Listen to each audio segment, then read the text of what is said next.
कभी कभी लाइफ में ऐसी परिस्थितियाँ, ऐसा सिचुएशन आ जाता है जो कि हमें एक बार सोचने के लिए मजबूर कर जाता है।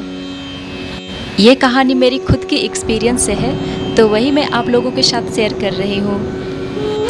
एक बार की बात है, मेरे हस्बैंड नहाने के लिए बाथरूम गए हुए थे और बाद में उन्हें याद आया कि साबुन तो है ही नहीं, तो वे मुझे बाथरूम से ही आवाज़ देने लगे। मैं रूम में थी और मैंने पहली बार में ही उनकी आवाज़ सुन ली थी और मैंने आवाज़ दिया कि मैं ला रही हूँ, पर उन्होंने मेरी आवाज़ नहीं सुनी और बाथरूम से ही फिर से आवाज़ देने लगे। और मैं तब तक साबुन निकाल ही रही थी, पर इनको लगा कि मैंने इनकी आवाज़ नहीं सुनी और वे खुद बाथरूम से बाहर आ गए साबुन लेने के लिए। तब मैंने उनसे कहा, मैंने आपकी आवाज़ पहली बार में ही सुन ली थी और साबुन लेके बस आ ही रही थी, आप ही है जो मेरी आवाज़ नहीं सुन रहे थे। और तब मैंने उनसे पूछा, क्या बाथरूम का नल खोल रखे थे? क्योंकि जब बाथरूम का नल खुला रहता है तो बाहर से कोई आवाज़ सुनाई नहीं देता है। तो उन्होंने कहा, हाँ, नल तो खुला हुआ था।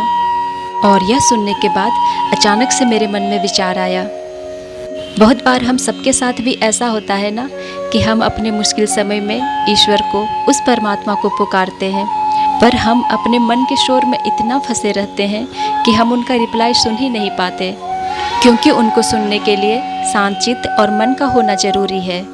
और हम समझते हैं कि ईश्वर हमारी सुनता ही नहीं, जबकि सच तो यह है कि हम ही हैं जो अपने मन के शोर के कारण उस परमात्मा की रिप्लाई को नहीं सुन पाते, जो कि हमारे अंदर है।